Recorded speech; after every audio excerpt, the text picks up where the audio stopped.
Hey guys, Jen here. Today is real estate exam review day. I'm going to go over all of the acronyms that I've compiled either through Prep Agent or just made up in the last 3 months. Tomorrow is my real estate exam, so today is literally day before the real estate exam review. It's important to always keep reviewing though from when you start studying up until the day before the test so everything stays fresh in your mind. Today's focused on review. If you want more details on the concepts in these vocab terms, then click on the real estate exam vocab link in the description. Otherwise, this video is about tricks to help you remember these terms on the test and just going through all these vocab terms. I do plan on writing a chunk of these acronyms on my scratch piece of paper tomorrow. That way, when I see the question, I just have it written down. I can use less mental energy to know the answer that I'm looking for. So let's dive in and get started. So first one up, we have a net lease versus triple net lease. So an easy way to remember this one, net lease versus triple net lease. In a net lease, the tenant pays for rent plus taxes. In a triple net lease, tenant pays rent plus MIT, M-I-T, maintenance, interest, taxes. So in that triple net lease, you're paying for everything, maintenance, interest, taxes. So if we see a question like that on the exam, we know that it's going to be a triple net lease if they're paying for MIT, and if it's rent plus taxes, it's a net lease. Regulation Z. Regulation Z. So this regulates the 4 advertising truths that lenders must disclose for loans. The acronym for this is BAMF, B-A-M-F, almost a word. Well, there's a phrase for that. So BAMF, borrowing. How much am I borrowing? APR, what is my annual percentage rate? And monthly payments. How many monthly payments will you be making? And then finance charges, things like discount points. So that's a good way to remember Regulation Z, BAMF. These are the 4 advertising truths. That's why Regulation Z was created, the very first federal one that advertises truths in loans. What must a licensee include in their internet marketing for their real estate services? Seen this on so many practice exams. What must a licensee include in their internet marketing for their real estate services? NAB, name of licensee, address, the city or state, or the city of the licensee office, and the broker affiliation. Name, address, broker affiliation. It's for what you must include in your internet marketing. Deed of trust, deed of trust. And then for further help on this concept, check out my video. It's called Breaking Down Deed of Trust, Promissory Note, and Mortgage. So a deed of trust, this one was always super hard for me to remember, so I made the acronym BLT. Remember, deed of trust, BLT. There's a borrower, a lender, and a trustee. The borrower is the truster. The lender is the beneficiary. That one's easy for me to remember because you got lender, 2 E's, beneficiary, 2 E's. And then you have a trustee. That's the third party that holds on to the title until it is paid off. So a deed of trust is used instead of a mortgage in some states, and it's essentially an agreement between the lender and the borrower to give a property to a neutral third party, the trustee, until the debt is paid off. So that trustee holds onto the title until the debt is paid off. So deed of trust, BLT, borrower, lender, trustee. I like to make things as easy to remember as possible. This is definitely one I'll be writing on my scratch paper. Government power, government power.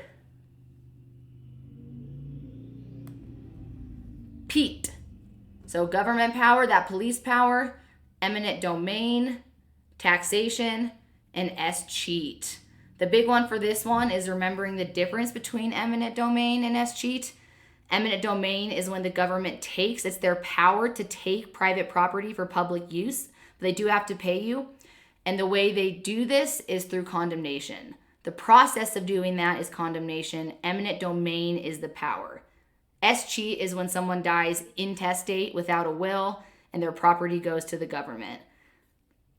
So those are the differences. And PETE is our acronym. Police power, eminent domain, taxation, and escheat. Definitely one to write on the scratch piece of paper, the acronym for this. What determines what is a fixture and what is not? We all know this is going to be on the exam. What determines what is a fixture and what is not? Maria. So the test of a fixture is the method of attachment, the adaptability, the relationship between the parties, the intention of the parties, and the agreement between the parties. So there's going to be a question about if a tree is real property or personal property, or a cabinet or a smoke detector. All of those things we know we're going to see.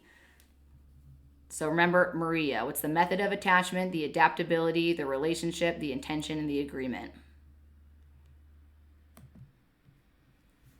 Bundle of rights. What is your bundle of rights? When you own something, you have your deep C.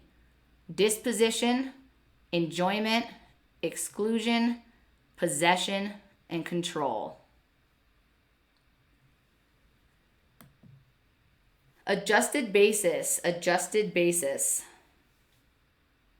This is going to be one of those finance and math ones, so I obviously needed an acronym for this.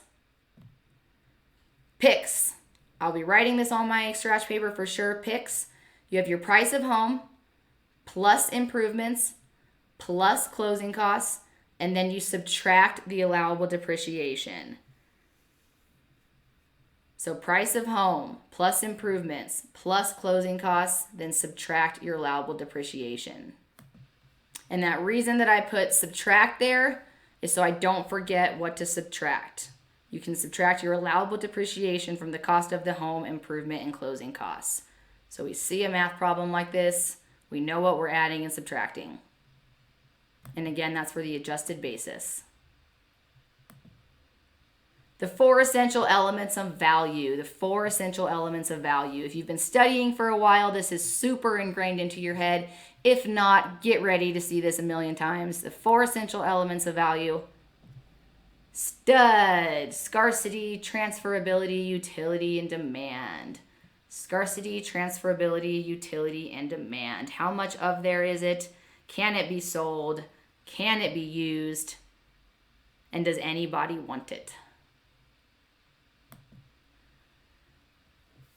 What are the essential elements to a valid contract? What are the essential elements to a valid contract? Lots of void, voidable, enforceable, unenforceable questions.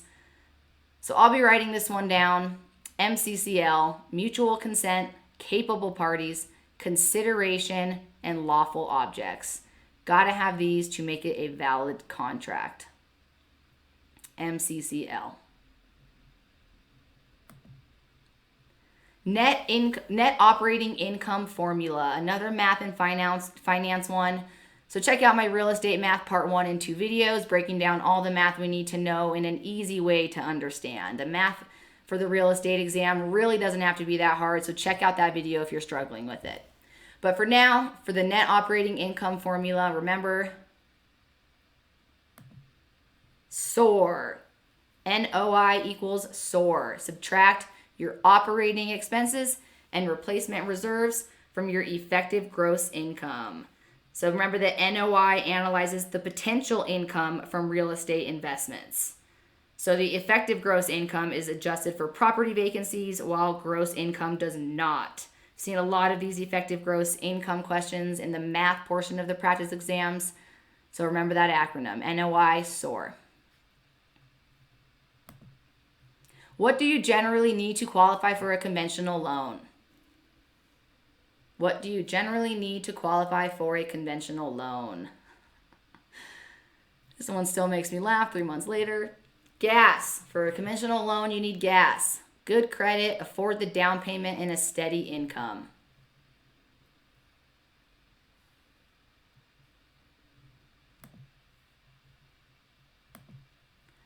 Next up, we have a prescriptive easement. How can we remember what is a prescriptive easement? So almost a word, HOCC, H-O-C-C. You have to have hostile, open, continuous crossing for X amount of years depending on the state. Depends on that state. I know Colorado's 18, But to get that prescriptive easement, hostile, open, continuous crossing for X amount of years. And then the dominant estate, the one who is doing the crossing, is granted access to the property of the servient estate, the one being served the easement. So prescriptive easement, remember Hawk. Hypothecation, hypothecation. If you watch my videos before, you know that I call it hypothecation. Hypothecation. It's because this is an asset that is used as collateral for a loan without giving up your possession, ownership rights, and title. So the main purpose of this is to mitigate the creditor's risk. If a debtor does not pay, the creditor possesses the collateral. So it's like when a debtor would enter into a mortgage agreement using their house as collateral until the mortgage is paid up. But they still have their possession, their ownership rights, and title. Hypothecation. 1031 exchange. 1031 exchange. So for this one, just look for the word like. 1031 equals like-kind properties. 1031 equals like-kind properties. Yes, pretending that the ones are eyes does help me remember this. Whatever works, guys, whatever works. Hope that helps you as well. So when you see a 1031 exchange, look for the word like. Like-kind properties. Fiduciary duties. Fiduciary duties. This is definitely one I'll be writing on my scratch piece of paper as well. So those fiduciary duties, old car. Obedience, loyalty, disclosure, confidentiality. Remember, this one is part of loyalty. So keeping that confidentiality is part of an agent's duty for loyalty. Accounting and reasonable care and diligence. Agents must practice within their area of competence.